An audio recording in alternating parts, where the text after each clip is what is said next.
Oke, saya sebut soalnya, yang bisa jawab angkat tangan. Pak Joko bantu saya Pak, siapa yang duluan angkat tangan? Nanti yang bisa jawab saya kasih hadiah buku ini.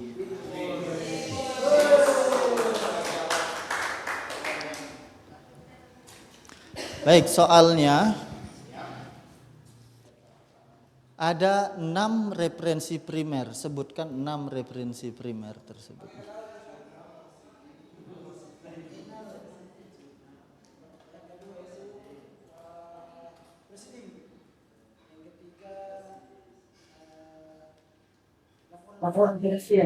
Itu yang keenam. Ya, yang dapat. Yang keempat.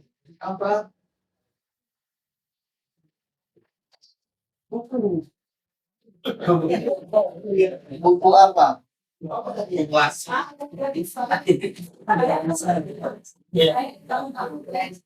Satu, dua, tiga, empat, 5.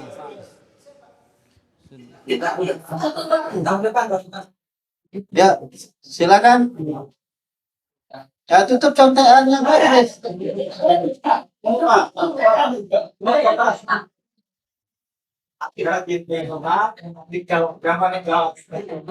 Prosidik, tesis atau disertasi, monograf, kumpulan kompilasi sama Terakhir. Satu, dua,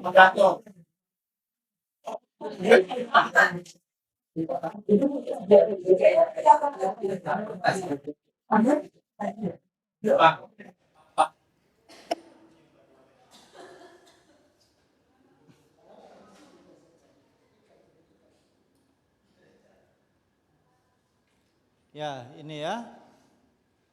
Oh, sorry.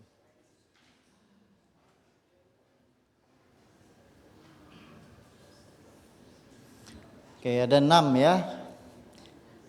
Nah, sekarang saya mau lanjut materi saya. Kiat untuk menulis pendahuluan. Bapak Ibu, pendahuluan itu hanya terdiri dari 4 bagian saja. Menulis, harusnya tesis juga begitu. Hanya 4 bagian saja. Bagian pertama dari pendahuluan itu adalah ini, pentingnya atau relevansi penelitian, orisinalitas penelitian, landasan teori, maksud dan tujuan penelitian. Selesai. Wih, sumpal ya. Persoalannya gimana bikinnya?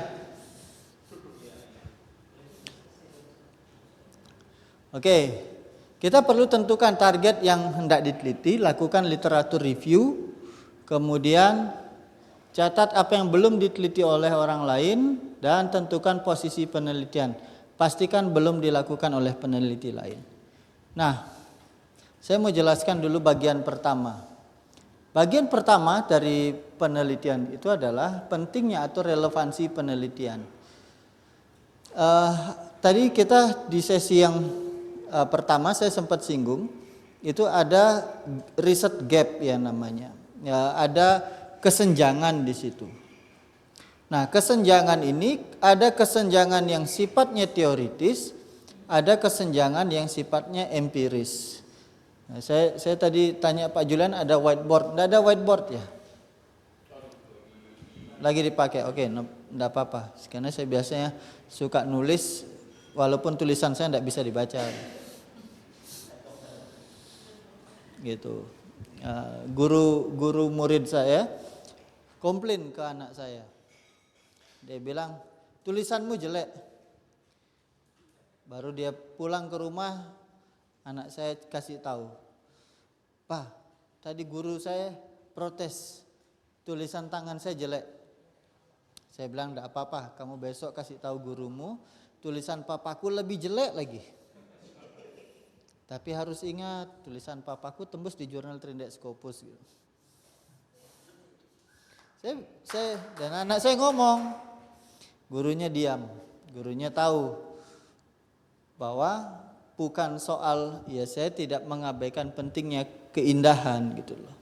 Tetapi penting juga menulis itu bukan hanya soal keindahan bentuk tulisan, tetapi keindahan dari kalimat-kalimat itu. Nah, oke. Ini riset gap ya, kesenjangan secara empiris. Kesenjangan itu begini. Apa yang seharusnya berbeda dengan yang kenyataannya. Jadi apa yang seharusnya berbeda dengan yang kenyataannya. Satu artikel kami terbit di jurnal Trinidad Scopus. Penelitian di satu gereja kecil. Gereja kecil saja di Tandang, di Jateng 1. Dan kami lakukan riset itu di masa pandemi. Gereja ini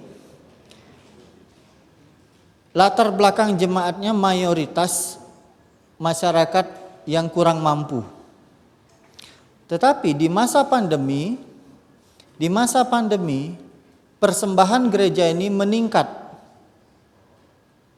Jadi pemasukan gereja di masa pandemi 150% dari sebelum pandemi. Kan aneh.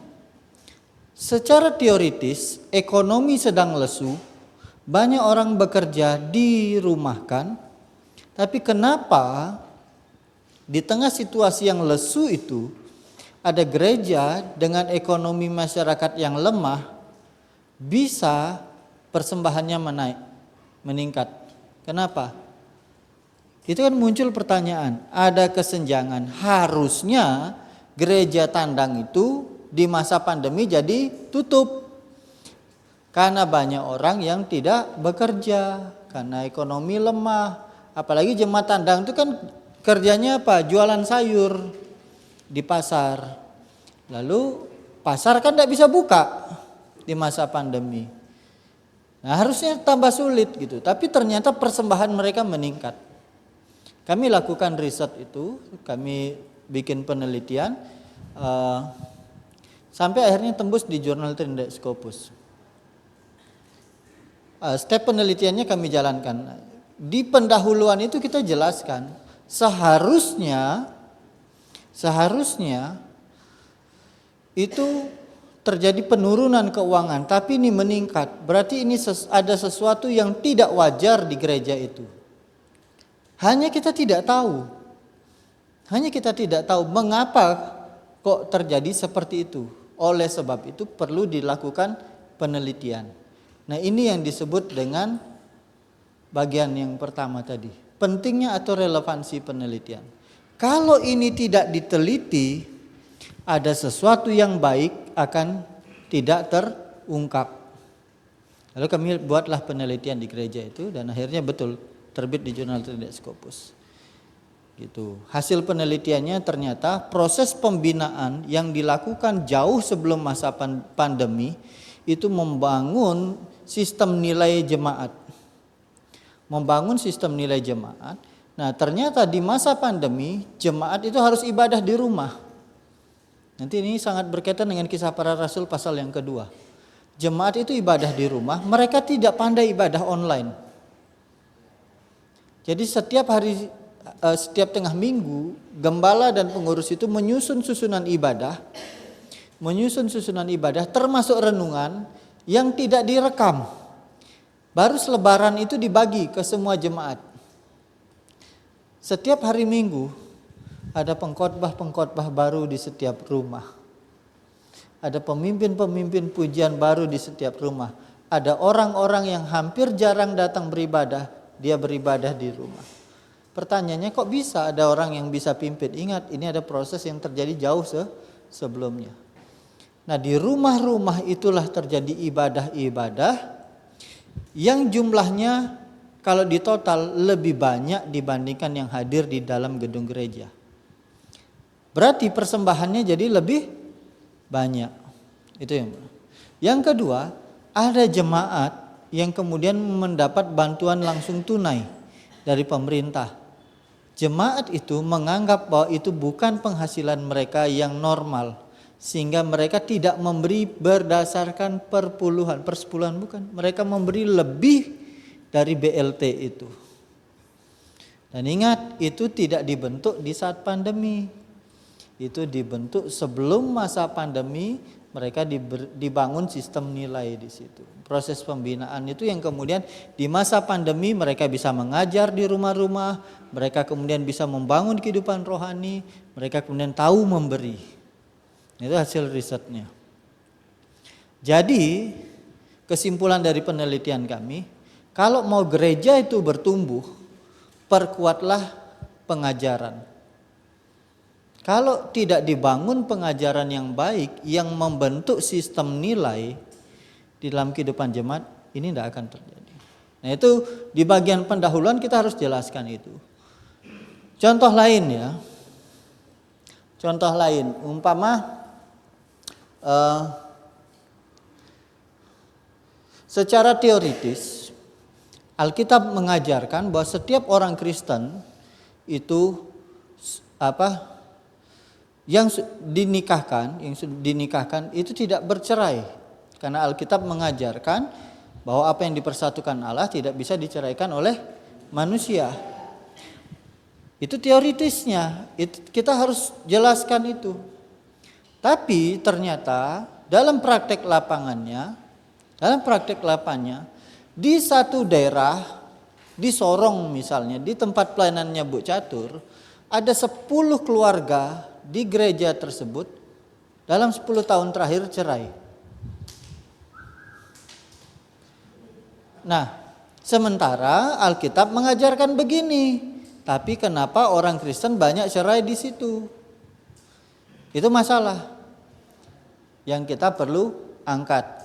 Kenapa? Ini kalau bicara negatif ya. Jadi masalah itu ada dua sisi, negatif dan positif. Kalau kecenderungan saya senang meneliti yang positif. Karena saya lebih senang, ini loh yang bagus di sini, ayo kita tiru. Ini loh yang bagus di sini, ayo kita tiru. Saya lagi neliti konsep menyama Braille, lagi kolaborasi dengan dosen IAKN. Menyama Braille itu satu konsep di Bali, sesuatu konsep yang baik sekali untuk kemudian moderasi beragama. Nah, itu sesuatu yang positif yang kita bisa teliti begitu. Sambil kemudian nanti plan kami tahun depan itu kami mau meneliti di daerah Bali. Daerah Bali itu di Gereja Kemenjil satu daerah dengan pertumbuhan gereja yang cukup bagus. Bukan cukup ya, bagus sekali. Karena saya tinggalkan Bali 2003 kuliah. Sekarang waktu itu jumlah gereja Kemenjil di Bali hanya 30-an. Sekarang jumlah gereja Kemenjil di Bali itu ada 58 gereja. Dalam rentang 20 tahun. Tumbuh. Kenapa bisa tumbuh? Pertanyaannya kan begitu. Di tengah masyarakat Hindu gitu. Itu yang lain, di tengah situasi umumnya gereja tua, gereja Kemenjil ini kan sudah hampir 100 tahun. Umumnya gereja tua grafiknya turun. Tapi kenapa di Bali grafiknya naik? Nah, itu yang kami kemudian perlu teliti. Nanti aspeknya bisa banyak. Nanti berkaitan di bagian yang berikutnya. Bisa banyak yang kita mau teliti. Apakah dari sisi manajemen gerejanya? Apakah dari sisi pengajarannya? Apakah dari strategi PI-nya atau apa? Saya dapat data sepintas dari teman-teman, dari ketua daerah kami komunikasi baik. Ketua daerah cerita kenapa terjadi peningkatan di situ. Misalnya di gereja A, ada satu gereja di Bali Barat tuh, gerejanya bentuknya panti jompo Bapak Ibu. Itu menariknya, mereka membangun konsep yang berbeda. Kami baru rapat di wilayah Jawa, saya agak sedikit kritik kebijakan PI wilayah kami. Walaupun saya pengurus wilayah. Karena nanti ada aturan baru di wilayah Jawa, itu dalam 4 tahun harus 15 baptisan. 15 baptisan dalam 4 tahun. Dalam 10 tahun harus beli tanah. Saya bilang no problem, is good. Saya bilang itu sebuah konsep yang bagus. Tapi apa konsepnya, bagaimana merealkan itu dalam daerah? Saya cerita di Bali, di Panti Jompo itu baru 4 tahun loh pos PI itu. Di Jompo itu bisa cepat dibangun karena apa? Mereka ada orang mau jual tanah, gereja ini mau beli pos PI ini, tidak ada uang. Nah ini bicara sistem pemerintahan gerejanya akhirnya.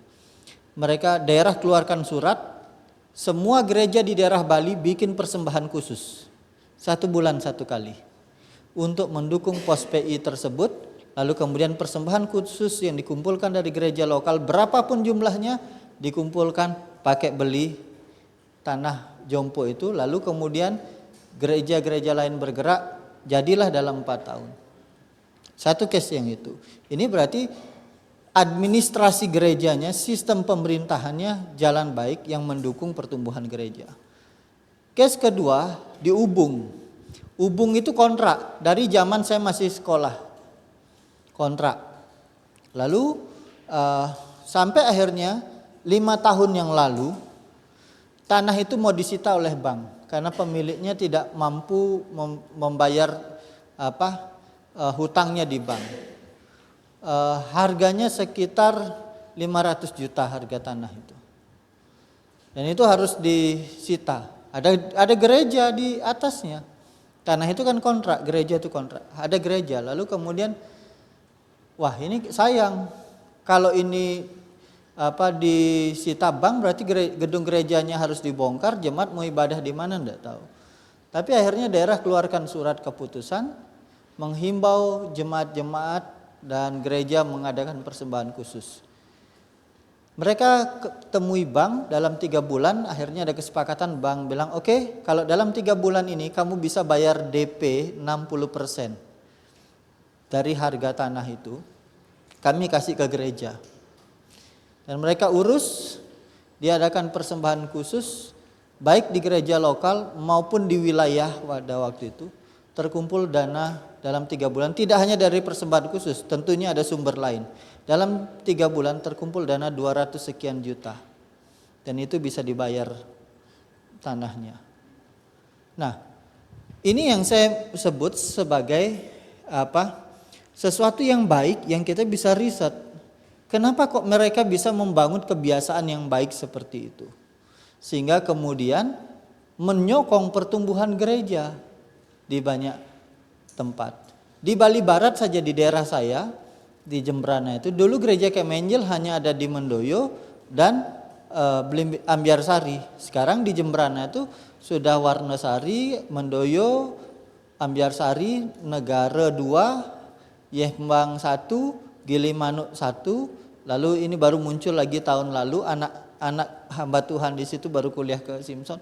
Jadi ada 8 gereja. Di masa saya sebelum kuliah hanya ada 2 gereja. Sekarang sudah ada 8 gereja. Kenapa itu bisa terjadi? Ada sisi manajemen gerejanya, ada sisi strategi PI-nya, ada sisi-sisi yang lain. Kita bisa lakukan penelitian ke situ untuk best practice-nya. Gitu, sehingga kemudian bisa menjadi satu pelajaran baik yang kita lakukan di dalam tempat pelayanan kita. Nah, di mana kita akan menjelaskan itu dijelaskan di bagian pertama. Di bagian pertama kita perlu jelaskan ini. Memberikan argumen yang jelas dan logis mengenai pentingnya atau relevansi penelitian. Argumen Anda harus didukung dengan apa? Bukti dari literatur. Bagian pertama pendahuluan minimal ada 5 literatur. 5 literatur itu digunakan untuk apa? Ada yang tahu 5 literatur itu digunakan untuk apa? Ingat, tadi di bagian pertama itu ada kesenjangan. Kesenjangannya, fakta lapangannya begini, secara teoritis begini. Berarti literaturnya ada di mana? Literaturnya ada di mana?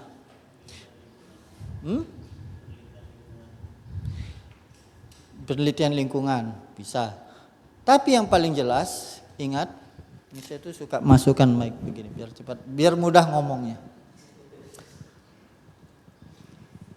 Ini fakta lapangan, ini teori, atau ini teori, ini fakta lapangan. Seharusnya begini, kita mengatakan seharusnya pakai apa? Pakai teori. Teori itu pakai 5 literatur. Lapangannya begini.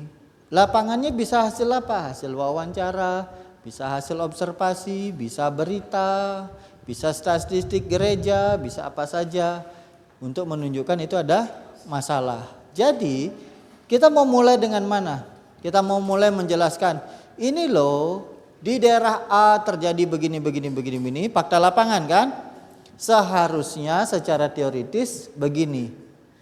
Lalu kita kemudian mengakhiri 2 bagian pernyataan ini dengan kalimat, ya berarti ada kesenjangan. Ada masalah yang terjadi di daerah tersebut. Nah itu menjelaskannya. Bagian pertama seperti itu. Oke? Jelas? Ya, sekarang saya tanya. Bagian pertama itu isinya apa? Bisa dijelaskan? Di pendahuluan. Ya. Oke, yang saya pahami dari pendahuluan ini di bagian pertama, kita ketika mau meneliti sesuatu harus menyertakan atau memberikan argumen yang jelas dan juga logis dengan menggunakan literatur antara kesenjangan dari permasalahan atau topik yang akan kita teliti. Baik, terima kasih. Ini kalau di taksonomi belum, dalam level pengetahuan baru level 1. Jawaban yang saya butuhkan adalah jawaban berada di level 2. Saya sudah kasih ilustrasi. Orang yang bisa di level 2, dia harusnya bisa membuat ilustrasi yang baru. Itu kalau dia bikin ilustrasi yang baru, itu berarti dia bisa memahami. Saya dulu suka ngajar begini, ngerti? Dia pasti jawab ngerti Pak. Ngerti? Dia jawab ngerti Pak. Saya kasih pertanyaan ketiga. Tolong dicontohkan sesuai dengan apa yang ada di idemu. Itu saya naikkan level pengetahuannya dari level pertama ke level kedua. Kedua saja dulu, karena kalau kedua memahami. Oke, saya mau yang menjawab di level 2. Membuat ilustrasi lah, seperti yang saya sudah bikin ilustrasi kan tadi. Ya, sekarang siapa yang bisa membuat ilustrasi yang sama? Kalau dia bisa berarti dia ngerti. Kalau tidak saya harus ulang lagi.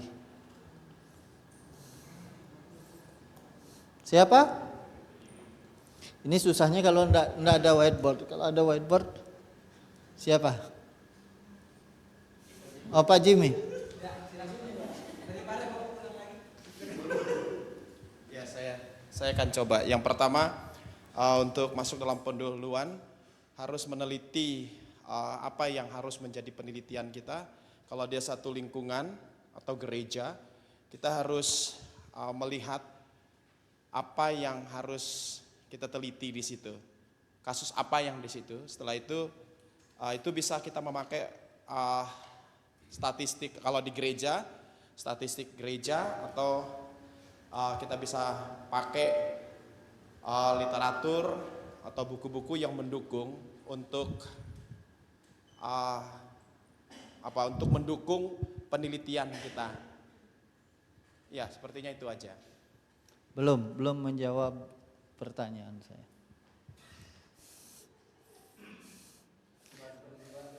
Dibantu Leo Ram, silakan.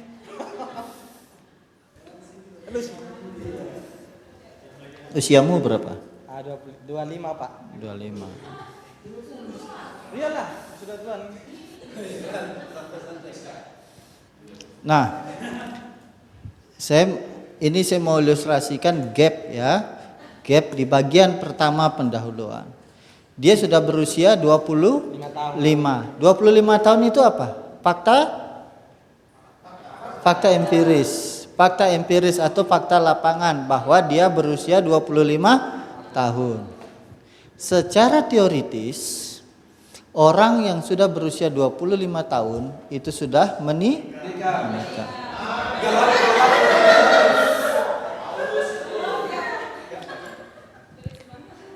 Ingat, fakta lapangannya dia berusia 25 tahun, masih membujang. Ya. Lalu secara teoritis orang yang berusia 25 tahun sudah harusnya menikah. Nah, ini kan harus didukung oleh teori. 5 referensi sudah ini. Clear ya? Nah, sehingga muncul pertanyaan, mengapa pemuda yang usia 25 tahun ini belum menikah? Nah, itu praduga. Bisa muncul praduga pertama. Praduga pertama, belisnya mahal. Bukan, tidak berani ungkapkan. Praduga kedua, orang tua tidak setuju. Praduga ketiga, dia punya cewek lain. Praduga keempat, dia tidak serius dengan ceweknya atau sebaliknya. Praduga kelima, terserah apalah begitu.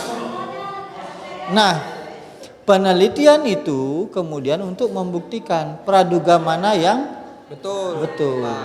Gitu. Nah, itu poin pertama. Nah, berarti kan harus ada argumen dan logis. Harusnya usia 25 sudah menikah. Tapi kok di kampung ini ada banyak jomblo. Begitu, termasuk ini. Ya, silakan.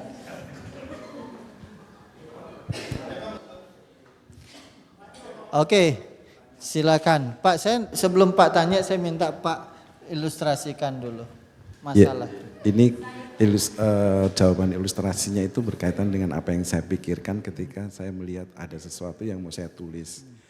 Saya memperhatikan beberapa gereja, khususnya di GKMI itu kan gereja yang termasuk gereja saya itu sudah 90 tahun.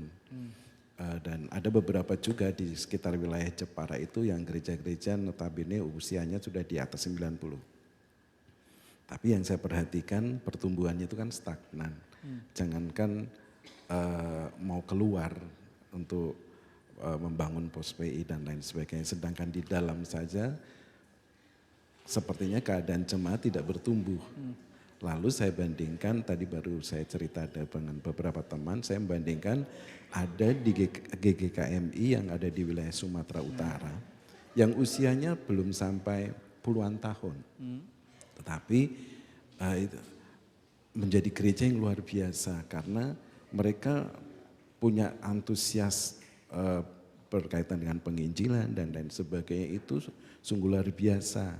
Sehingga mereka sekarang ini banyak sekali membuka pos-pos pelayanan yang membuat kami ini iri gitu loh Pak. Jadi segambaran saya apakah ini nanti kira-kira bisa saya tulis dan kenapa di gereja sekitar kami dengan usia yang sekian kok mandek istilahnya begitu, sedangkan di sana baru istilahnya belum berapa lama justru ledakan penginjilannya luar biasa. Apakah itu bisa menjadi referensi? Nah, gitu. Bisa. Jadi itu yang saya pikirkan. Ya. Jadi Pak bandingkannya. Ya, perbandingan. Jangan bandingkan dengan gereja lain. Bandingkannya dengan teori. Harusnya gereja yang sudah dewasa. Jadi kalau merujuk angka itu sebagai kedewasaan, gereja yang sudah dewasa, dia adalah gereja yang berbuah. Itu secara teoritis. Tapi realita lapangan, gereja ini sudah sekian tahun tidak mensupport, bikin aja indikator, tidak buka pos baru, tidak mendanai pos lain, tidak mendukung pos PI gereja sahabat atau apa, bikin aja indikatornya sebagai indikator bahwa gereja ini stagnat, gitu. Nah itu bisa Pak. Sudah jelas bahwa secara teoritis harusnya gereja yang dewasa dia bertumbuh dan berbuah. Seperti apa gereja bertumbuh dan berbuah? Seperti ini. Tapi, nah kalimat ini penting. Tapi di GKMI ini tidak terjadi demikian. Gereja ini sudah berusia sekian tahun. Sementara hasil studi lapangan, studi pendahuluan ditemukan gereja ini seperti ini, seperti ini, seperti ini. Diceritakanlah fakta empirisnya. Barulah kemudian, wah berarti ini perlu diteliti. Urgent enggak itu? Gitu Pak. Baik, terima kasih Pak. Oke. Sudah ada yang satu lolos. Ada lagi?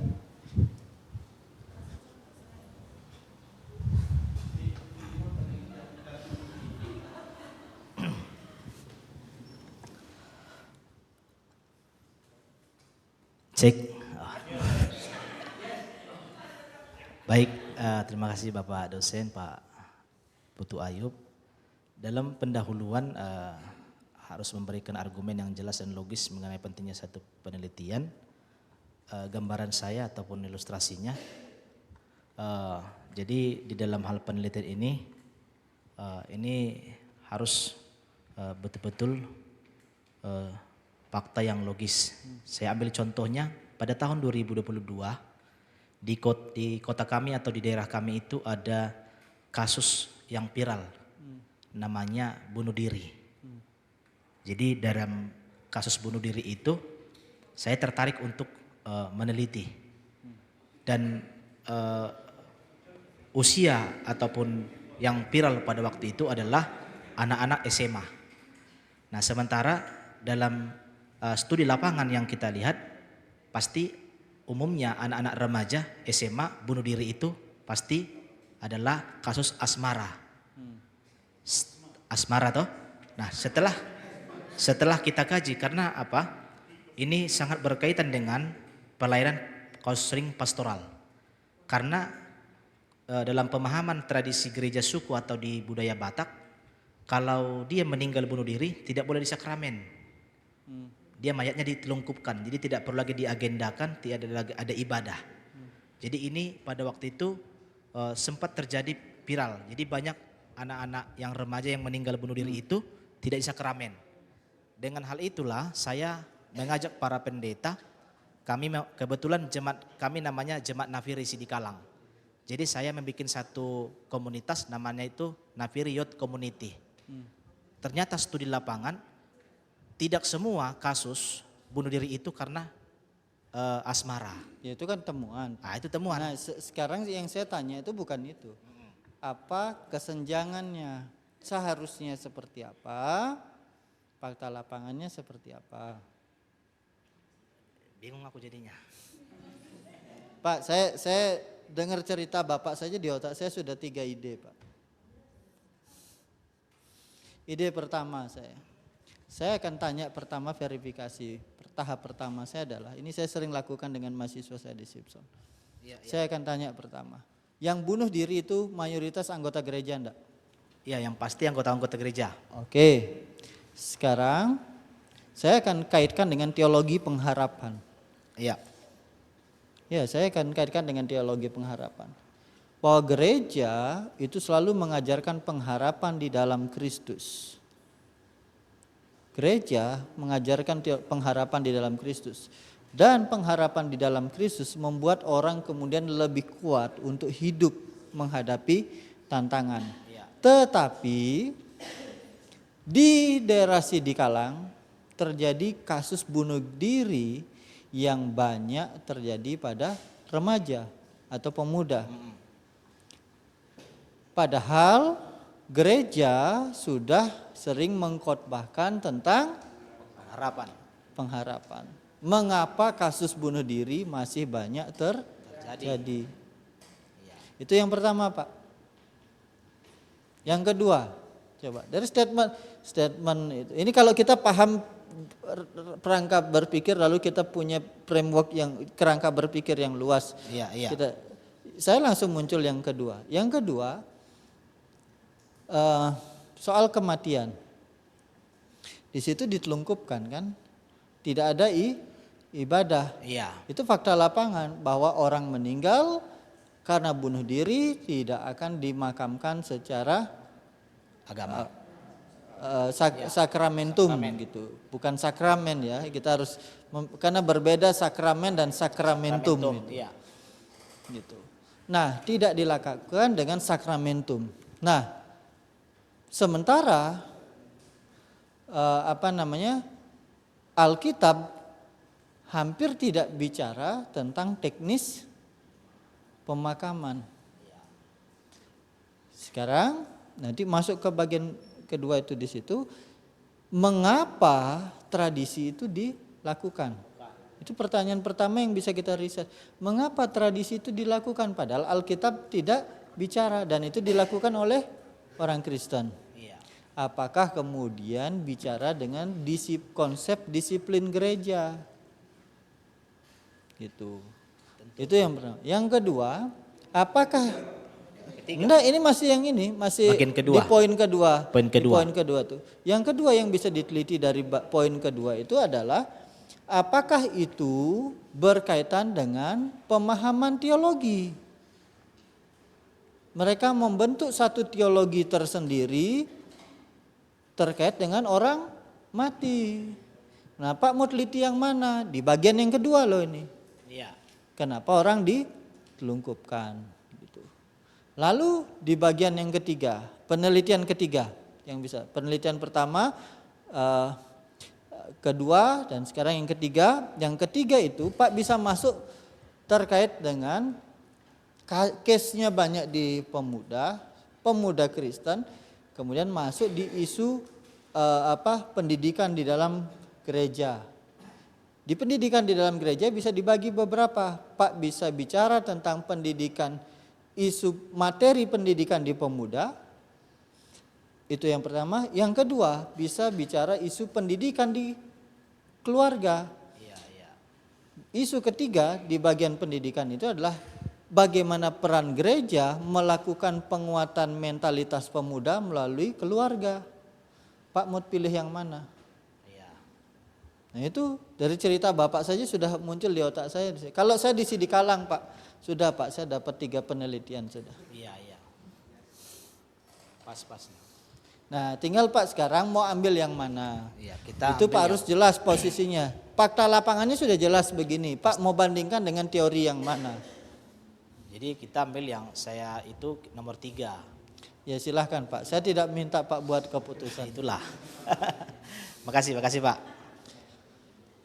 Oke, jelas ya. Bagian pertama dari pendahuluan itu konsepnya seperti itu. Berapa paragraf? 2 sampai 3 paragraf Bapak Ibu. Paragraf pertama bisa dimulai dengan teori atau bisa dimulai dengan fakta lapangan. Berarti kalau dimulai dengan teori berarti paragraf keduanya fakta lapangan. Kalau mulai fakta lapangan berarti paragraf keduanya teori. Paragraf ketiganya apa? Ya pernyataan bahwa itu penting untuk diteliti. Kenapa penting? Oke. Ya semoga diingat ya. Ini kita yang jam begini nih. Jam berapa? Jam 12. Oke, sekarang bagian kedua. Bagian kedua. Pendahuluan itu terdiri dari 4 bagian. Bagian kedua itu adalah kesenjangan teoritis. Sama nulis skripsi tesis juga begitu. Kesenjangan teoritis. Apa kesenjangan teoritis itu? Nah, di buku tadi, mana bukunya? Di buku ini ada membahas tentang menulis state of the art atau novelty. Harusnya mahasiswa yang lulus di Simpson paham nulis ini. Kalau tidak bisa ya berarti mereka belajar untuk melupakan, tapi mantan untuk dikenang. Belajar untuk dilupakan. Kalau mantan dikenang, tidak tahu berapa yang dikenang kan. Nah, bagian kedua harus memberikan argumen jelas dan logis ya terkait originalitas penelitian. Bagaimana cara bikinnya? Bagaimana cara bikinnya? Apa yang harus dilakukan di sini? Yang harus dilakukan di sini adalah melakukan literatur review, Bapak Ibu. Bapak Ibu harus membaca artikel jurnal terdahulu terkait topik tersebut. Caranya bagaimana? Ini karena waktu kita singkat ya. Kalau ini tidak singkat, ini saya simulasikan, Bapak Ibu praktek, saya periksa. Itu kalau workshop dengan saya yang ikut 5 minggu itu. Tapi ada orang yang tidak lulus juga karena tidak serius kerjakan. Ya kembali, kadang ada yang dikasih gratis itu tidak mau dia, tidak mau selesaikan tugasnya. Saya suruh bayar mahal-mahal. Kalau tidak selesaikan kan rugi sendiri.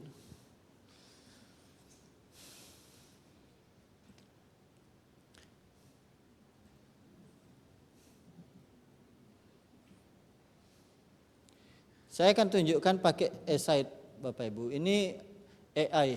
Saya tidak login, saya pakai versi trialnya. Lalu kemudian saya pakai Google Scholar. Nah kalau mau belajar yang ini, Bapak Ibu luangkan waktu khusus 3 jam dah. Praktek, saya simulasikan praktek Bapak Ibu kerja pakai AI. Sehari bisa selesai pendahuluan. Oke, saya mulai dengan pertama. Saya mau bicara tadi tentang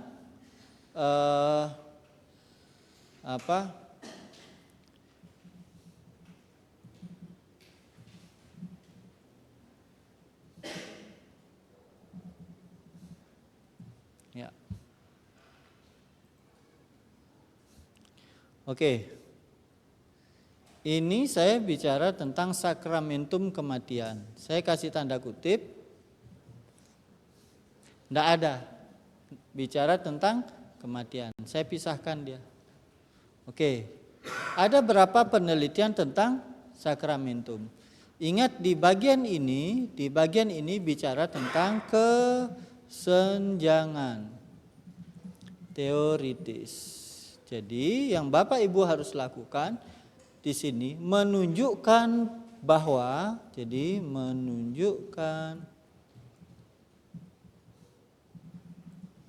penelitian terdahulu belum meneliti apa yang kita hendak teliti. Caranya bagaimana? Tadi kan setelah selesai bagian pertama kita lanjut ke paragraf keempat. Berarti di paragraf keempat kita bisa memulai misalnya contohnya ini. Penelitian terdahulu telah meneliti tentang sakramentum kematian. Tentang sakramentum. Penelitian si A, saya ambil dari mana? Dari jurnal ini umpama saya kutip. Nih. Atau kita tidak, ini dia bahas tentang kematian, berarti umpama tentang kematian. Penelitian si A menjelaskan tentang, jadi di sini apa yang dijelaskan atau apa yang menjadi temuan.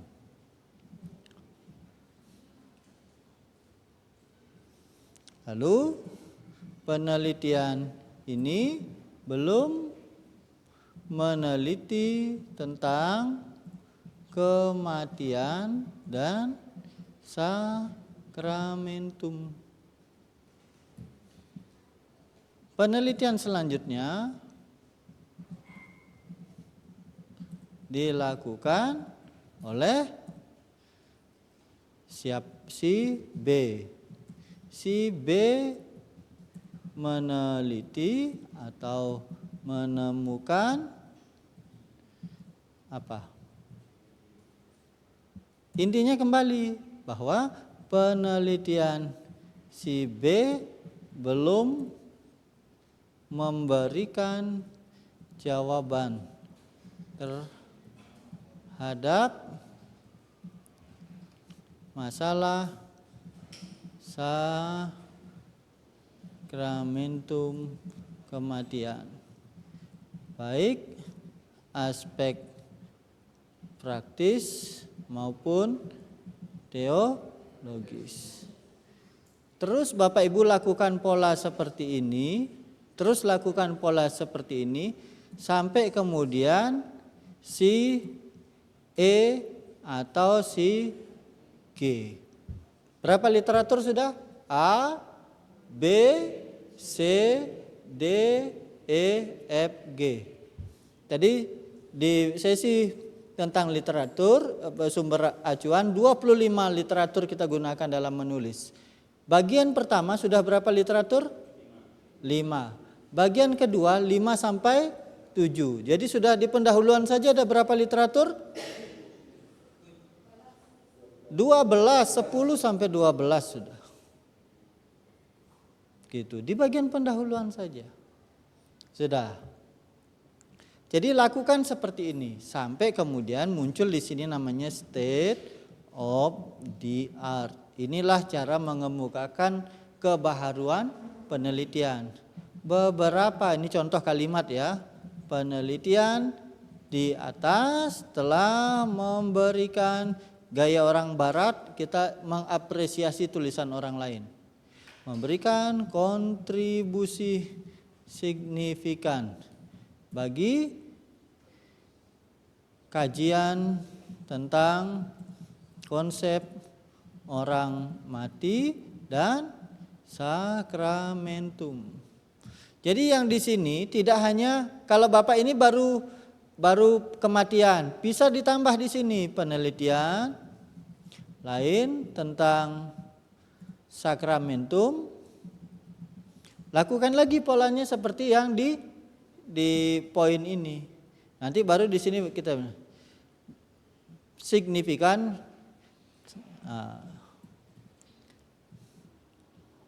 penelitian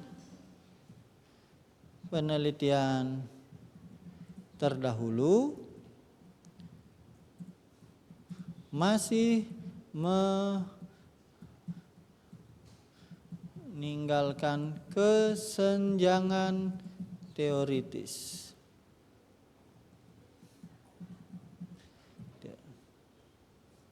Gitu. Jadi kita jelaskan penelitian di atas belum meneliti tentang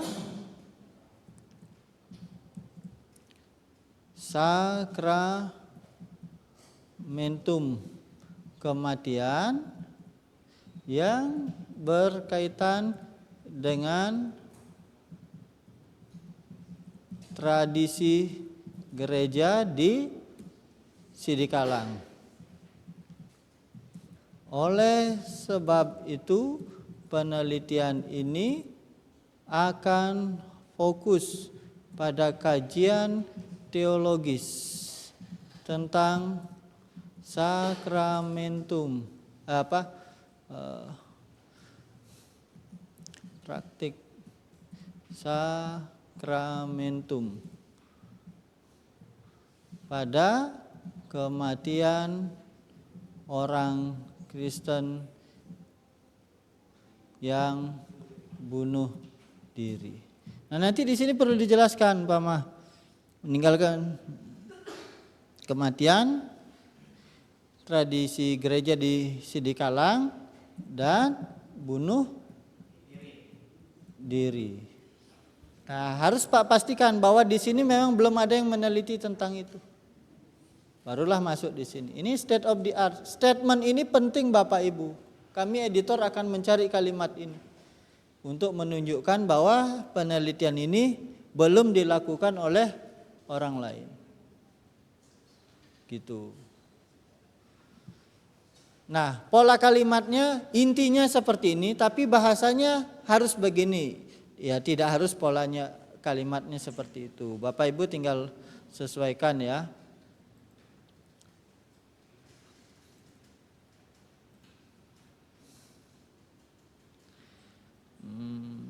Mana dia? Ini penelitian-penelitian saya Bapak Ibu, belum selesai dan sudah selesai. Ini artikel yang terbit di Scopus, ini bagian pertama.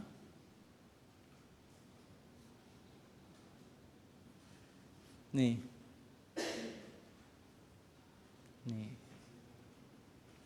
Ini ya, penelitian menunjukkan gereja berinovasi dan lain sebagainya. Ini belum literatur ini. Nih, meningkatnya keterlibatan manusia di ruang virtual. Ini saya masih menggambarkan masalah empiris dan nah.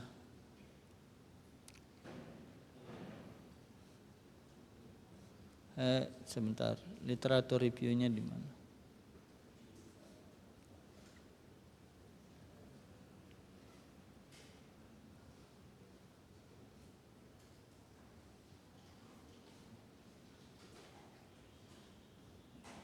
Nih, Silitonga menemukan bahwa pandemi telah menyebabkan ini. Penelitian ini menunjukkan adanya adaptasi. Ini berpendapat ini. Nih. Itu. Nanti saya masih ada penjelasan lagi nih, berapa literatur review lagi di bawah. Lalu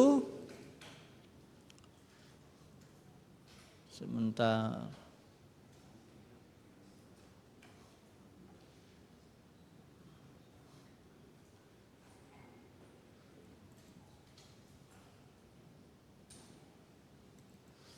Ini penelitian kami, ini dengan mahasiswa.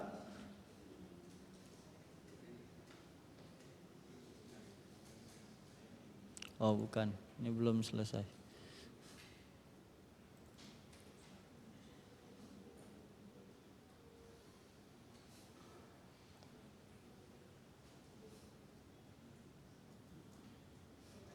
Nih, ya. Penelitian lainnya mengemukakan ini kita jelaskan. Nah, ini Bapak Ibu, saya bikin statement ini. Beberapa penelitian sebelumnya telah memberikan ini. Ya, penelitian ini memfokuskan pada pemanfaatan media digital dalam komunikasi Injil. Fokus partisipan, saya kasih tahu fokus partisipannya. Kalau yang lain punya fokus lain, saya punya fokus partisipan. Mahasiswa teologi, hal ini didasarkan karena mahasiswa teologi pada masa kini adalah generasi Z yang secara umum adalah native digital gitu. Dan oleh sebab itu perlu diteliti bagaimana pemanfaatan digital dalam komunikasi Injil oleh mahasiswa teologi di Indonesia. Ini sedang saya revisi artikelnya, harap akan terbit di jurnal di Proceeding Trinidad Scopus. Saya tadi ngobrol di belakang, artikel saya terbit dengan mahasiswa, jadi ini yang kumpulkan data mahasiswa. Kerangka konsepnya saya yang kerjakan. Jadi ini mahasiswa Anggi Parenli Lauren ini sekarang dia di Jawa Timur sudah lulus. Ini artikel terbit di Proceeding Internasional Trinidad Scopus Bapak Ibu. Yang diajak kerja mahasiswa S1. Gitu. Jadi kita ajak mereka kerja, kita dampingi lalu kemudian ini terbit. Ini muncul di profil Scopus saya. Jadi ya kita bisa lah. Pasti banyak hal yang mau dikaji, diteliti yang bisa dikembangkan.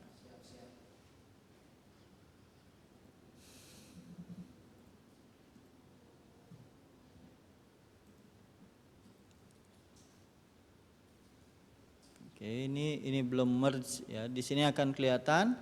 Ini sudah ada database-nya masuk di Scopus.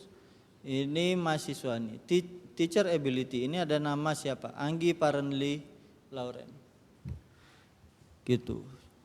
Dan saya bangga mahasiswa ini bisa secara akademik di kuliah dia tidak IP-nya tinggi, tetapi setiap proses dia ikuti. Capek dia nangis di kantor saya, Pak capek. Saya bilang, kamu akan hadapi lebih berat dari ini di dunia kerja. Ini melatih kamu lebih kuat. Dan akhirnya tembus di jurnal internasional, di Proceeding Internasional Trinidad Scopus ini. Gitu ya. Nah, saya kembali ke sini. Jadi kita perlu membuat ini state of the art di pendahuluan itu. Tidak perlu template ya. Bapak Ibu bisa tahu bikinnya? Bisa? Perlu template-nya? Nanti saya kirim ini ke Tiwi. Tiwi share, enggak tahu Bapak Ibu punya grup atau tidak, nanti saya share. Ya, nanti saya share ini, Bapak Ibu ikuti polanya begitu ya. Karena waktu saya tinggal setengah jam 36 menit lagi. Ini masih di pendahuluan Bapak Ibu. Itu kalau saya cuma ceramah saja, saya tidak kasih contoh, sudah selesai saya. Tapi ya kan tidak boleh begitu.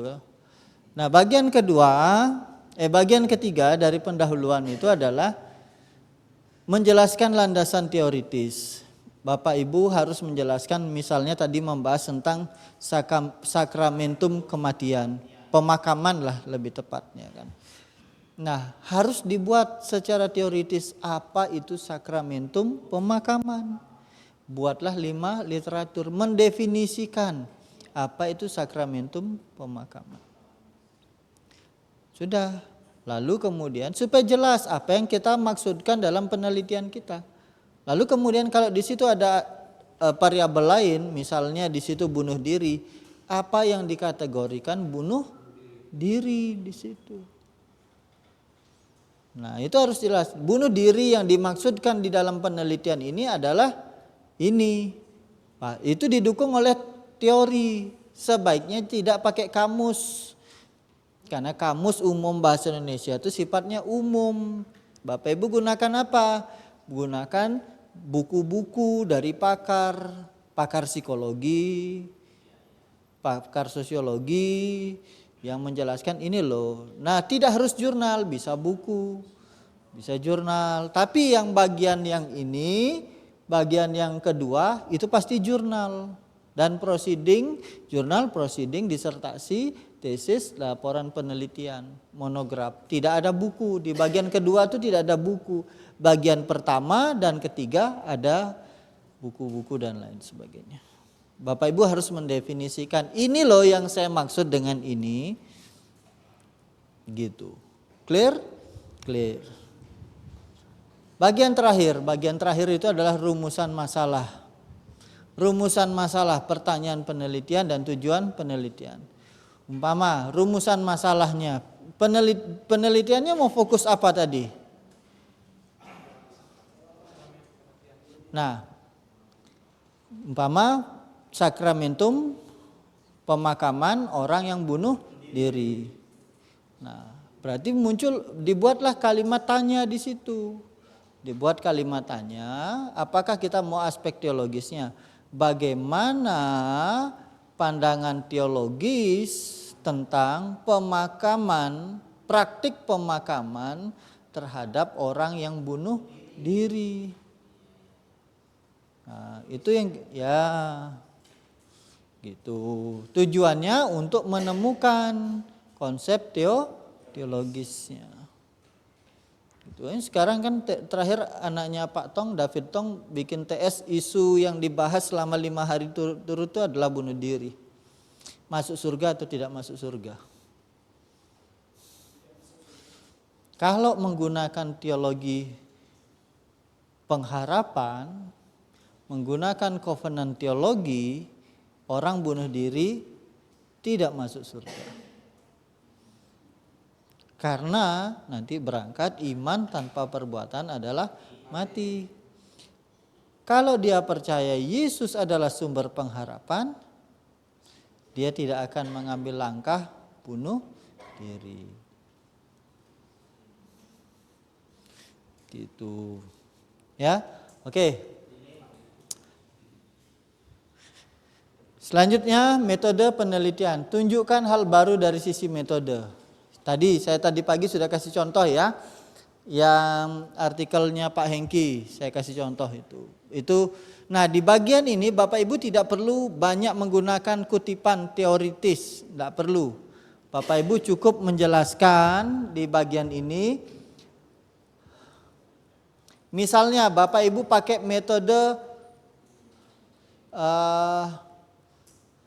retorika, ya, analisis retorika, hermeneutik retorika. Ini biasanya teman-teman STII itu mahasiswa bimbingannya Pak Petrus Mariono itu pasti.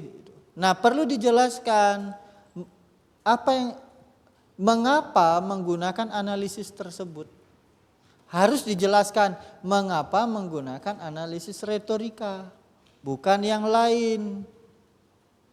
Nah, ini berarti kita harus membaca buku metode penelitian, buku metode berteologi, metode hermeneutik. Kita harus baca mengapa yang ini dilakukan.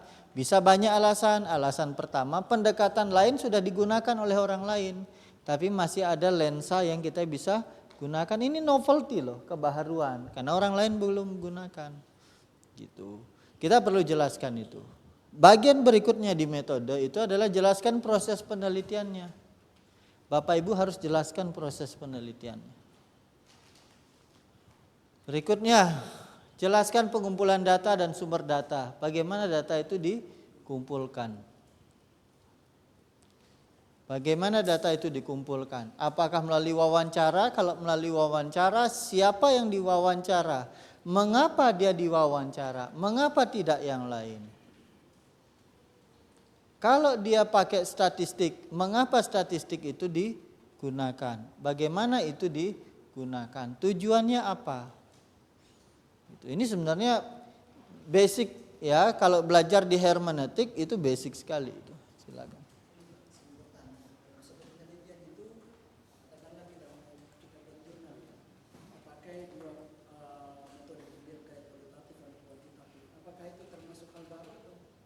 Di mix. Boleh pakai mix method. Tapi harus tahu jelas mana yang dilakukan duluan. Apakah kuantitatif dulu atau kualitatif? Boleh kok pakai mix method.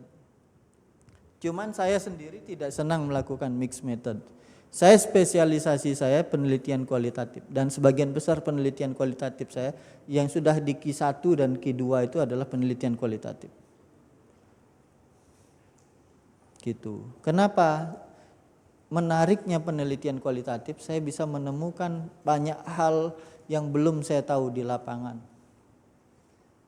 Saya bisa tanya, gali, saya belajar sesuatu. Dan saya selalu ada kekaguman saya ketika saya turun ke lapangan. Kalau penelitian kualitatif. Begitu. Lalu jelaskan analisis datanya, bagaimana analisis data itu dilakukan. Kalau secara kuantitatif jelaskan, secara kuantitatif itu bagaimana dilakukan.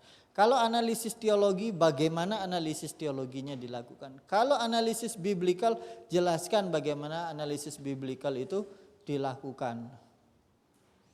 Gitu. Jangan cuma metode penelitian ini adalah kualitatif, deskriptif, bla bla. Sumbernya adalah literatur. Selesai. Wah, kalau saya editornya langsung ditolak tuh. Kenapa deskriptif kualitatif digunakan? Kenapa literatur dipilih? Kenapa tidak penelitian lapangan? Kita harus jelaskan dan berargumen untuk meyakinkan ini bukan penelitian yang sembarangan. Saya kasih tahu Bapak Ibu, yang di transformation Trindex Scopus Q1 itu penelitian sederhana sekali. Tapi semua saya tulis dengan baik, detail, jujur semua saya tulis. Terbit kok. Gitu. Jadi kita kumpulin data wawancara dan data dokumen di kantor pusat. Saya pikir ya itu tidak terlalu berat gitu dan kami bisa tembus. Ya, jadi kita jelaskan ya, bagian pertama itu apa tadi? Desain penelitian. Mengapa penelitian itu dilakukan? Jelaskan sumber data, ya, bagaimana data itu dikumpulkan, didapat. Lalu pengumpulan data. Kita menggunakan pengumpulan data seperti apa? Wawancara, observasi, angket, atau apa? Silahkan dijelaskan. Lalu analisis data. Bagaimana data diambil, diperiksa, dan bersihkan. Lalu pertimbangan etis, semua penelitian harus mendapat persetujuan dari ini. Kalau di jurnal internasional banyak minta pertimbangan etis. Bapak Ibu harus memberi pertimbangan etis di bagian ini. Kenapa diberi pertimbangan etis? Untuk memastikan bahwa kalau penelitian itu melibatkan manusia, tidak ada diskriminasi terhadap semua sumber informasi. Tidak ada kekerasan, tidak ada persoalan gender dan lain sebagainya. Kalau melibatkan hewan, tidak ada kekerasan terhadap hewan dan lain-lain sebagainya. Ini di pertimbangan etis. Ya, ada berapa jurnal minta itu? Sekarang hasil dan pembahasan. Tinggal 3 poin saya nih. Sudah mau jam 2. Bapak Ibu sudah lelah ya. Itu sebabnya kalau saya bikin workshop, saya bikin 2 jam, jelaskan, praktek, seminggu kerja PR, pertemuan lagi, penjelasan, praktek, seminggu kerja PR, terus begitu 5 minggu terbit. Saya tahu kenapa itu seringkali gagal, karena peserta tidak mengikuti petunjuk dengan baik. Karena peserta tidak menulis, mengerjakan PR-nya. Bapak Ibu, saya tidak hanya lakukan itu pada peserta workshop saya. Di STT Simpson saya bikin program itu. Dari 15 dosen yang ikut, 6 dosen lolos. 9-nya belum lolos. Dan saya analisis kenapa. Tugas kita yang memberi training itu harus tahu kenapa itu gagal, supaya memperbaiki. Lalu akhirnya kesimpulannya, kami akan bikin skopnya lebih kecil. Semua yang skop lebih dari 10 orang itu tidak efektif. Itu evaluasi pertama. Evaluasi kedua, ada yang model orang-orang harus dikurung. Selama 5 hari tidak boleh kerja apa-apa, tidak boleh kemana-mana, ada di dalam ruangan, disuruh kerja selama 5 hari sampai selesai. Dan ada yang tembus jadi. Nah, ini bicara tipe karakter, kepribadian dan karakter orang. Saya tidak tahu dengan Bapak Ibu ya. Jadi sajikan temuan penelitian secara detail dan mudah dipahami. Ya. Gunakan lebih banyak referensi untuk diskusi dan pembahasan. Kalau detail, ingat, kalau ini kita baru ada artikel masuk, lalu kemudian dikembalikan ke penulis. Dan dia wawancara 9 orang, tapi setiap tema di hasil itu hanya 1 sumber wawancara, tidak bisa. Kalau Bapak Ibu pakai wawancara, gunakanlah sumber wawancara yang lebih banyak untuk Bapak Ibu membuat kesimpulan. Membuat sintesa namanya. Jadi kalau hanya 1 orang ngomong lalu kita sudah simpulkan, tidak bisa. Harus ada beberapa sumber. Nah, ini di dalam metode penelitian kualitatif disebut sebagai triangulasi namanya. Sudah dijelaskan tidak Pak triangulasi Pak? Nah, triangulasi itu kita membandingkan antara data wawancara si A dengan si B, atau si A di waktu berbeda dengan si A di waktu yang berbeda. Atau data wawancara dibandingkan dengan observasi atau dengan dokumen. Ini kalau di kualitatif. Di kuantitatif ya jelas hasil SPSS-nya gitu. Hasil dari analisis pakai aplikasi SPSS harus ditulis di situ detail. Pahami apa saja yang dihasilkan di hasil. Nah, bagaimana memahami apa yang harus dihasilkan di hasil? Bapak Ibu ingat di pendahuluan tadi diakhiri dengan apa di pendahuluan? Siapa yang jawab tadi? Siapa yang jawab? Oh, diakhiri dengan pernyataan dan pertanyaan. Apa saja yang dihasilkan, ditulis di hasil itu harus menjawab pertanyaan tadi. Kalau pertanyaannya bagaimana peran gereja, maka di hasil itu isinya adalah jabaran tentang peran gereja. Jangan lagi definisi. Definisi ada di mana? Di atas, di bagian keberapa? Pendahuluan. Pendahuluan bagian keberapa? Salah semua. Ketiga. Ya, ketiga teori. Landasan teoritis kan. pendefinisian kan di situ.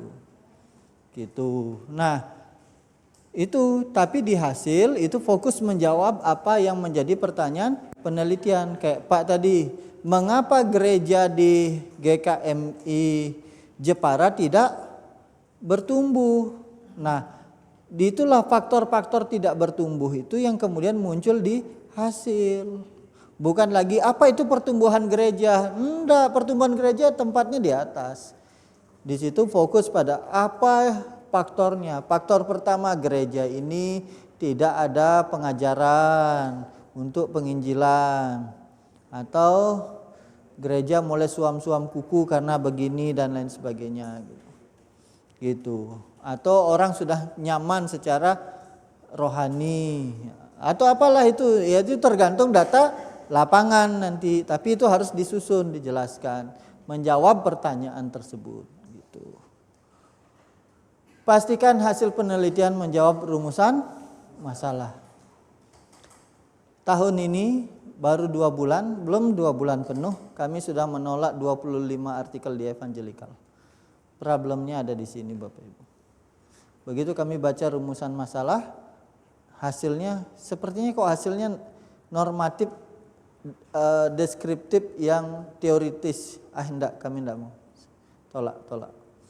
Lalu yang problem berikutnya dari 25 artikel itu adalah karena di pendahuluan tidak diakhiri oleh rumusan masalah. Jadi kami tidak tahu dia mau teliti apa. Loh ya, kalau rumusan masalahnya tidak jelas, hasilnya pasti tidak jelas. Karena apa? Rumusan masalah itu guide-nya, panduannya. Saya mau kemana? Jadi gini loh Bapak Ibu ilustrasinya. Rumusan masalah itu, tujuan penelitian itu kita mau kemana? Saya mau ke Jepara. Sekarang metodenya itu kendaraannya. Saya mau ke Jepara naik apa? Naik bis, naik motor, bawa mobil sendiri, jalan kaki, goes, naik heli, naik kereta enggak ada gitu. Nah tinggal kita pilih pakai metode yang mana. Kalau mau novelty, pakailah metode yang belum pernah orang lakukan. Sehingga kita cerita, saya tuh kemarin jalan kaki loh ke Jepara. Kamu nih belum pernah, gini loh rasanya. Ya betul, yang lainnya enggak bisa cerita. Kita yang bisa cerita karena kita pakai metode yang berbeda gitu. Nah nanti hasilnya baru, jalan kaki ke Jepara tuh butuh 6 hari. Jarak pertama dari sini ke sini ditempuh sekian jam. Kaki kita rasanya seperti ini. Capeknya seperti apa, makanannya apa sepanjangnya. Ya kita jelaskan gitu loh. Gitu. Sajikan hasil penelitian Anda dalam urutan logis sesuai dengan maksud dan tujuan penelitian. Gunakan tabel atau gambar sesuai dengan kebutuhan. Bapak Ibu boleh pakai tabel. Tabel komparasi umpama kondisi sebelumnya begini, kondisi sesudahnya begini, atau mungkin program gereja di situ, program gereja apa saja ditunjukkanlah gambarnya, tabelnya gitu. Bisa kemudian programnya ini dikasih deskripsi di pinggirnya boleh gitu.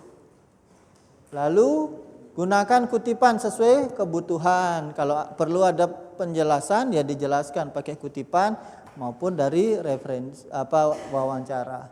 Satuan metrik simbol internasionalnya digunakan di seluruh bagian. Ya, ini soal penggunaan teknis saja. Pembahasan 4 hal ini. Saya menjelaskan pembahasan itu. Tidak usah lihat slide ya. Bagian pertama dari pembahasan itu adalah ringkasan dari hasil penelitian. Jadi hasil penelitian Bapak Ibu ringkas dalam 1 paragraf.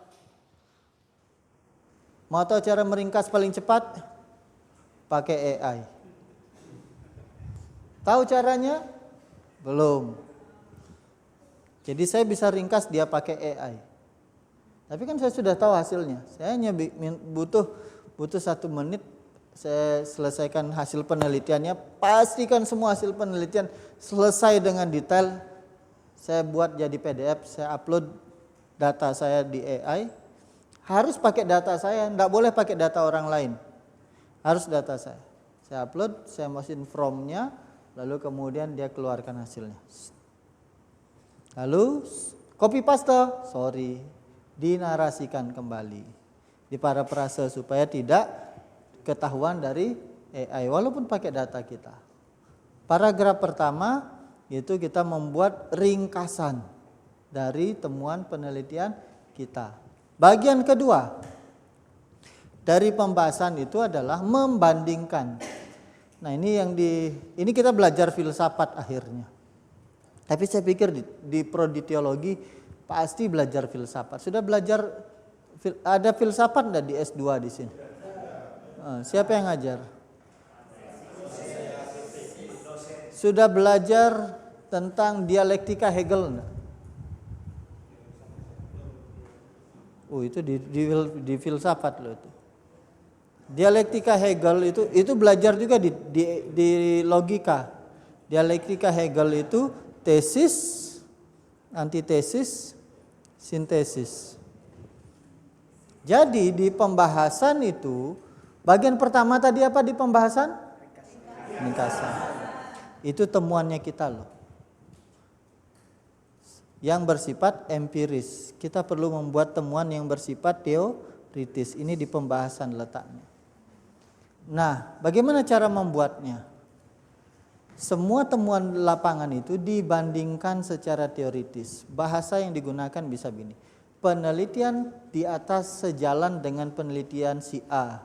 Penelitian si B, si C. Ngutip lagi kan kita. Sejalan. Poin pertama apa? Sejalan. Yang kedua, temuan saya berbeda dengan penelitian sebelumnya. Penelitian sebelumnya misalnya menemukan bahwa pemuda usia 25 tahun pasti sudah menikah. Tapi ternyata penelitian saya menemukan bahwa usia 25 tahun bukan usia yang ideal untuk menikah. Karena umumnya orang di usia 25 tahun belum mapan secara pekerjaan. Sehingga orang menimbang untuk menikah. Itu sudah temuan secara teoritis. Teoritis bilang 25 itu sudah nikah, tapi temuan kita enggak karena ini gitu. Jadi itulah yang disebut dengan discussion. Discussion itu berangkat dari kata bahasa Inggris dialog. Dialog itu berarti ada yang berkomunikasi. Siapa yang berkomunikasi? Temuannya kita dengan teori atau penelitian terdahulu. Makanya di bagian ini tidak boleh menggunakan referensi yang sangat lama di pembahasan. Di definisi boleh. Di bagian pertama pendahuluan dan bagian ketiga pendahuluan boleh. Bagian kedua tidak boleh referensinya lama, pendahuluan. Nanti di pembahasan begitu. Di pembahasan tidak boleh pakai referensi yang lebih dari 10 tahun. Karena tidak relevan dengan kondisi yang masa kini. Itu bagian kedua. Jadi temuan tersebut, jadi jelaskan bagaimana temuan utama tersebut berhubungan dengan penelitian sebelumnya atau dengan pengetahuan atau praktik atau kebijakan yang ada. Kita bandingkan itu. Lalu yang ketiga, kita harus dengan rendah hati sebagai seorang peneliti dengan jujur mengatakan, ini loh kelemahan penelitian saya. Berangkat dari mana? Dari temuan tadi dan pembahasan. Kita sendiri sudah menemukan, ada celah untuk bisa diteliti lagi. Itu. Jadi bagian ketiga dari pembahasan itu adalah kelebihan dan kekurangan penelitian kita. Kita harus tonjolkan, ini loh kelebihan saya. Lalu ini kelemahannya. Penelitian ini menunjukkan bahwa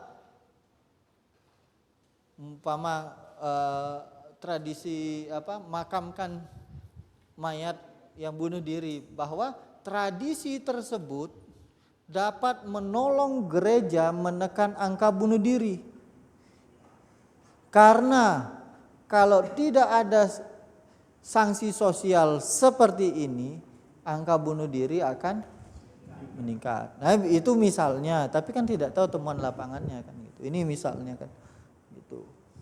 Nah itu kelebihannya, kita bisa ngomong begitu. Nah kelemahannya, tapi penelitian ini hanya baru dilakukan di satu gereja. Berarti tidak bisa digeneralisir gitu. Oke, terakhir, implikasi Anda dan rekomendasi bagi penelitian ke depan atau praktik. Pama, tadi kalau saya meneliti tentang pola sistem gereja di Bali. Nah, kita bisa buat rekomendasi gereja-gereja atau pengurus-pengurus gereja di daerah-daerah tertentu, misalnya daerah-daerah yang masih banyak perintisan gereja, bisa mengadopsi pola dari GKII daerah Bali dengan sistem supporting terhadap pos-pos PI. Nah itu kita rekomendasi kan, temuannya memang begitu kok. Tuh. Lalu kita bisa akhirnya orang harus bikin kebijakan dan lain sebagainya. Oke, pembahasan clear. Saya mau nanya, ini mau konfirmasi tapi waktu saya tinggal 5 menit. 5 menit sebelum nanti penutupan kan. Lalu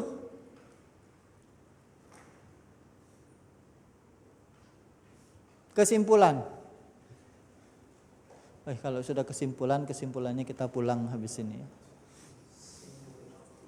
Kesimpulan singkat, merangkum hasil dan makna yang signifikan kaitannya dengan tujuan penelitian. Pastikan kesimpulan itu menjawab pertanyaan penelitian atau tujuan penelitian. Kesimpulan tidak lebih dari 500 kata.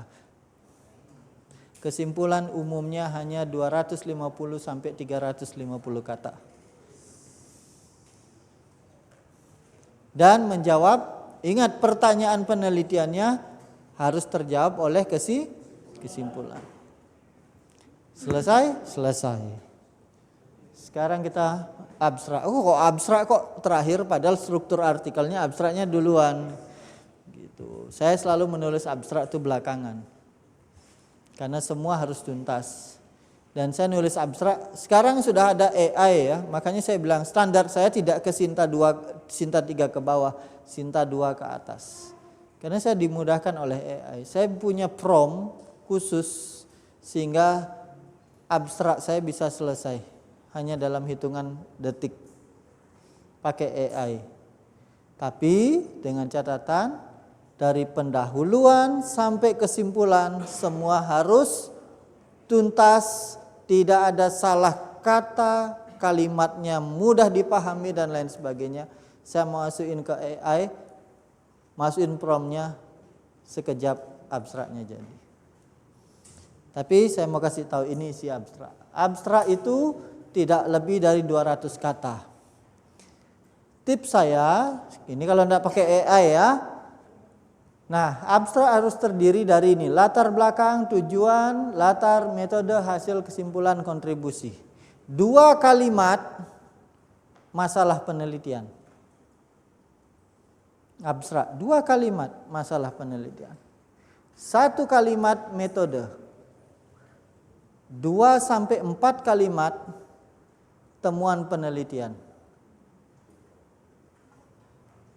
1 kalimat implikasi.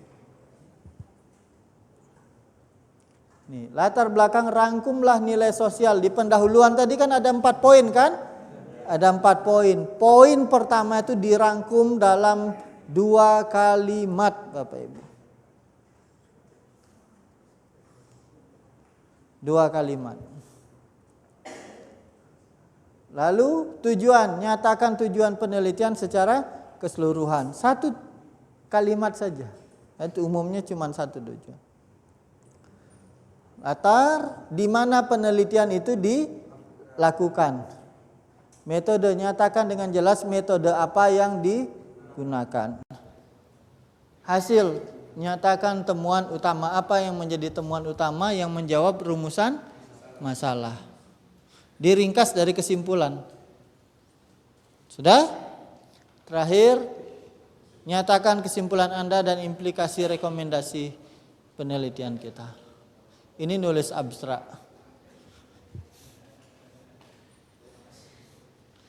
Sudah? Sudah, terima kasih. Ada pertanyaan di sisa berapa menit?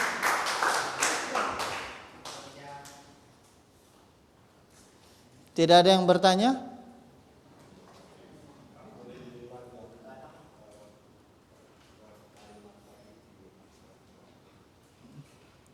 Yang di PowerPoint atau statement saya? Statement saya. 2 kalimat masalah. 2 kalimat masalah. Di otak saya tuh begitu. 2 kalimat masalah. Ya. Didapat dari mana? Bagian pertama pendahuluan. Apa bagian pertama pendahuluan? Argumen apa? Yang logis apa? Empiris dan teoritis. Oke. Itu bagian pertama, abstrak 2 kalimat. Kedua, kalau di situ dilakukan di lapangan, di mana penelitian itu dilakukan, berarti 1 kalimat. Baru kemudian metode penelitiannya apa? Ada beberapa yang kemudian di bagian ini masalah, lalu tujuan penelitian, baru kemudian 1 kalimat tujuan penelitian, kan tinggal di copy kan tujuannya. Lalu di mana penelitian itu dilakukan, metodenya apa, 1 kalimat metode, baru 2 sampai 4 kalimat hasil penelitian kita.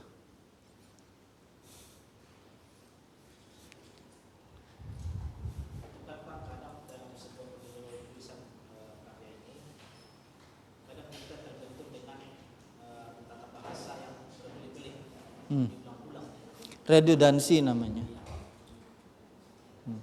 Terus? Iya. Saya menemukan masalah itu. Saya sedang edit 1 buku dari 1 kampus. Saya editornya. 1 kampus yang cukup terkenal. Saya editornya. Ada dosennya. 7 artikel saya edit. 4 artikel bikin sakit kepala. Saya harus tahu maksud penulis. Akhirnya saya kerja pakai AI, Pak. AI-nya apa? Nanti yang serius, ya serius. Yang tidak serius ya, tidak usahlah tanya-tanya AI-nya pakai apa. Nah, saya perbaiki. Sekarang ada banyak AI yang kita bisa gunakan perbaiki kalimat, termasuk kalimat bahasa Inggris, begitu. Jadi tidak masalah. Yang penting ide dasarnya jelas. 1 paragraf itu ide dasarnya jelas. Gitu. Dan tips menulis kalimat, ingat tadi saya ulang-ulang berkali-kali.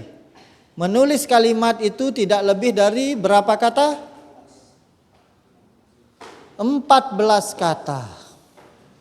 1 kalimat. Kalau kalimatnya sudah panjang, pasti tidak tahu dia ngomong apa di situ. Gitu. Ya, begitu Bapak Ibu. Saya berharap akan ada banyak penelitian dari Bapak Ibu. Dosen saya dulu bilang begini, dosen yang harusnya paling banyak jadi profesor itu adalah dosen teologi. Ya. Kenapa? Bapak Ibu sebagian besar gembala ya. Ada yang belum menggembalakan tapi Bapak Ibu ketahuilah bahwa Bapak Ibu yang menjadi gembala setiap minggu Bapak Ibu akan menghadapi masalahnya jemaat.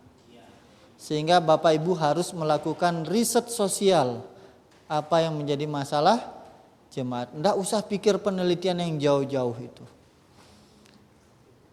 Lakukanlah riset sosial apa yang masalahnya jemaat.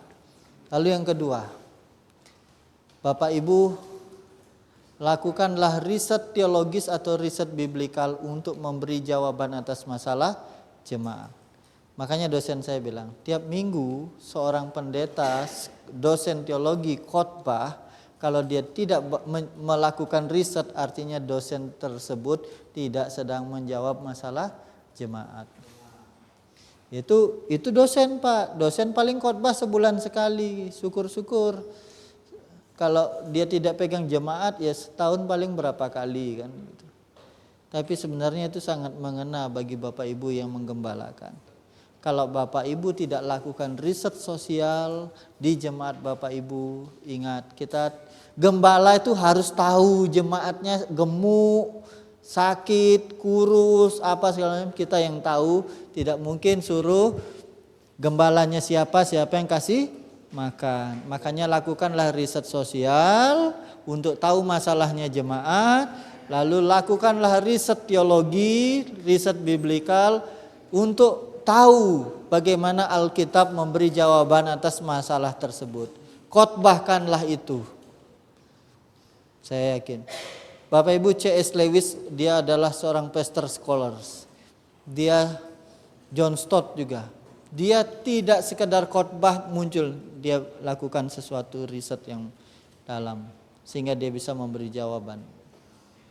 Begitu, masih ada buku di tangan saya. Siapakah yang akan mendapatkan buku ini? Ya, saya mau kasihkan buku ini tidak melalui kuis. Ada Bapak yang dari tadi sering tanya, silakan Pak. Ya, jadi saya sudah bagi 2 buku. Saya bagi ke perpus, buku saya bisa lihat di perpus.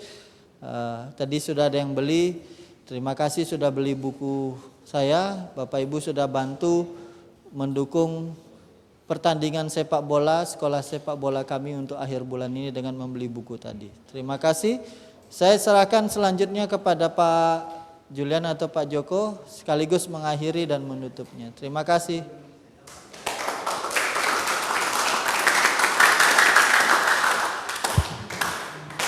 Iya. Terima kasih Pak Ayub.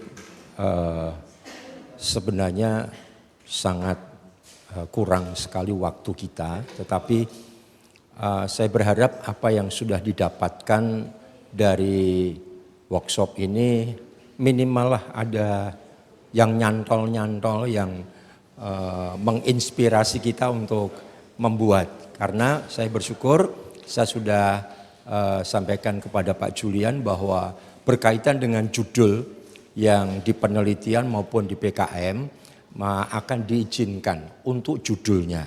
Jadi untuk yang lain itu karena merupakan file milik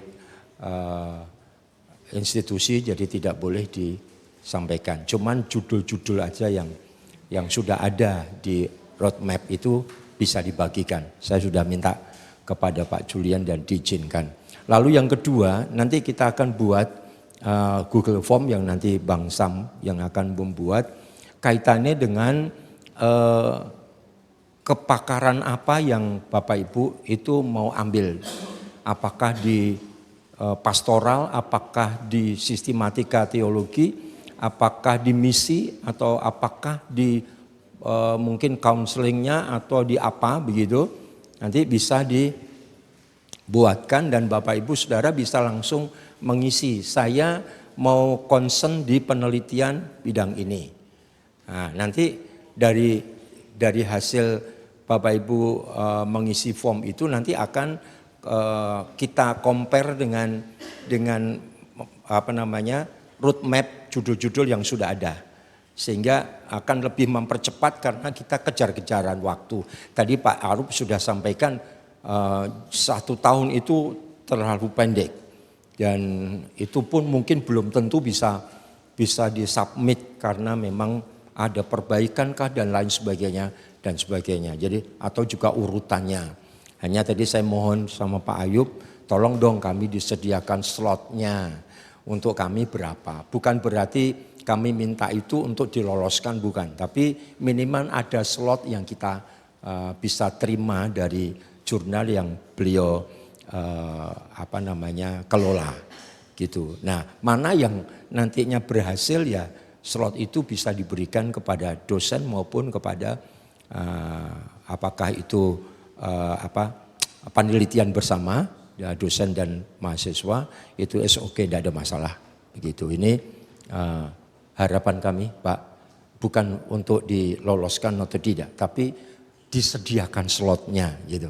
Karena kan setiap satu periode itu kadang-kadang hanya 15 atau 20 jurnal ya naskah yang akan diterbitkan. Nah, 7 dan harus Aduh. Nah ini, sudah siapkah Anda? 7, berarti kemungkinan cuma 1 gitu ya. Ya, enggak tahu nanti. Ya, kalau memang seperti itu nanti saya juga ada teman-teman reviewer maupun editor di beberapa jurnal. Ya, saya juga sebagai reviewer di beberapa jurnal. Jadi nanti saya bisa minta tolong mereka menyediakan slotnya gitu. Nah, bagaimana hasilnya itu tergantung Bapak Ibu nanti. Kalau memang tulisannya bagus ya pasti akan bisa diterbitkan. Tapi penyediaan untuk slotnya saja itu yang kita membutuhkan. Sehingga misalnya mereka ada 15, kita bisa dapat 5 misalkan. Gitu kan berarti lumayan begitu. Misalkan seperti itu ya. Nah, itu saja yang saya bisa sampaikan dan selanjutnya Pak Julian akan menutup acara pada siang hari ini.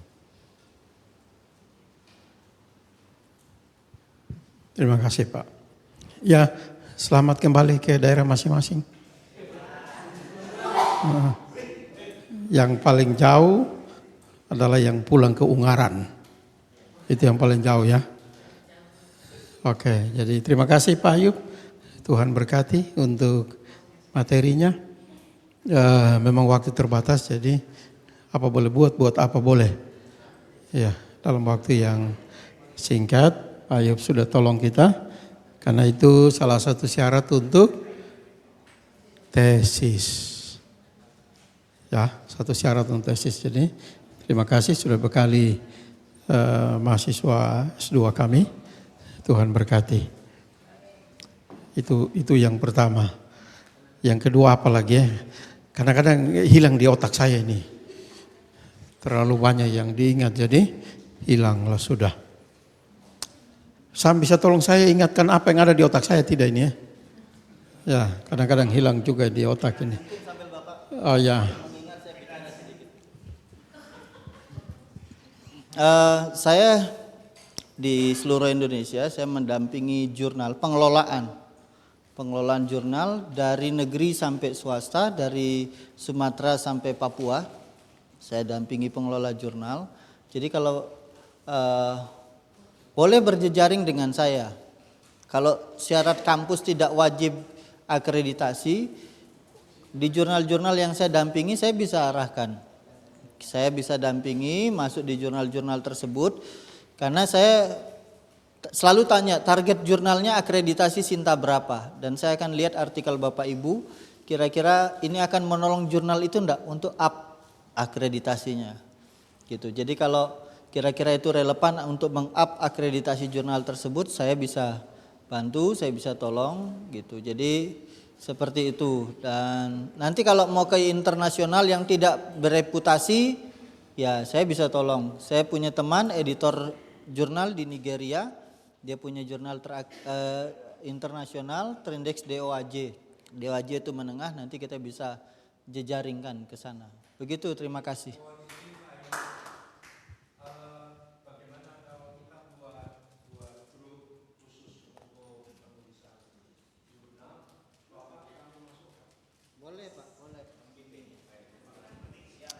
Oke.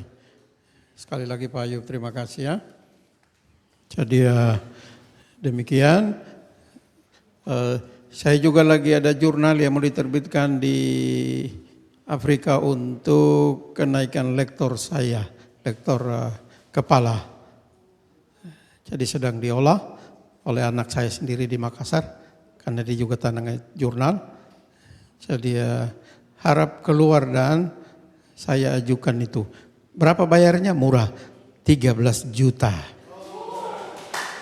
Murah sekali, sangat murah. Sangat murah. Ya, jadi ini lagi dikerjakan dan itu dari penelitian disertasi saya.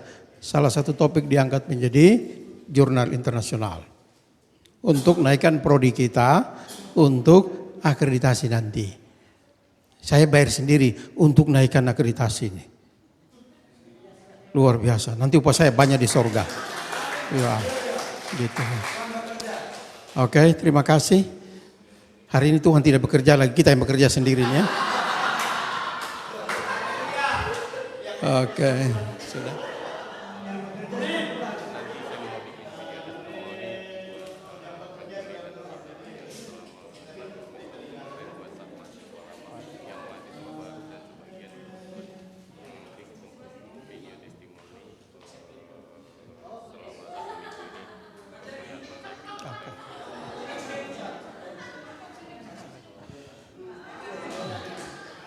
Oh ya, foto dulu ya.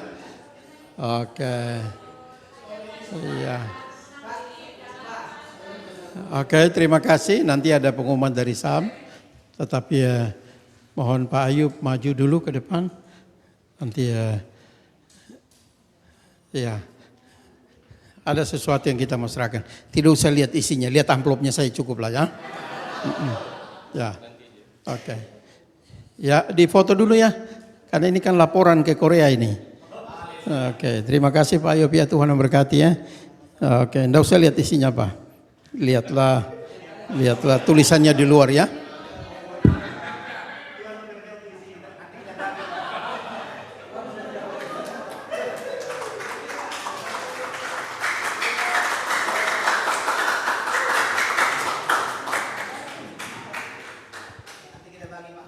Iya, ada pengumuman dari SAM.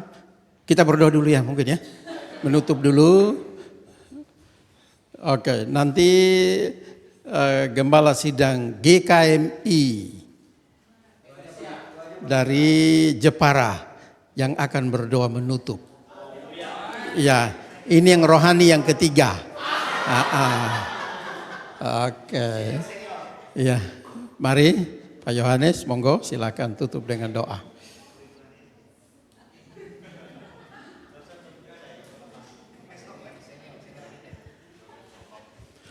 Baik, mari Bapak Ibu kita akan bersatu di dalam doa.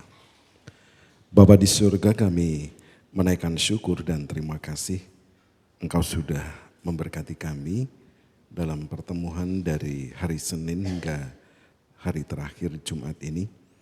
Kami banyak mendapatkan pengetahuan-pengetahuan baru yang kiranya akan terus membekali kami ketika Tuhan mengizinkan kami untuk kembali pulang dalam pelayanan kami masing-masing dan juga terus memperlengkapi bagi kami semua yang akan melayani dimanapun nanti Tuhan akan tempatkan.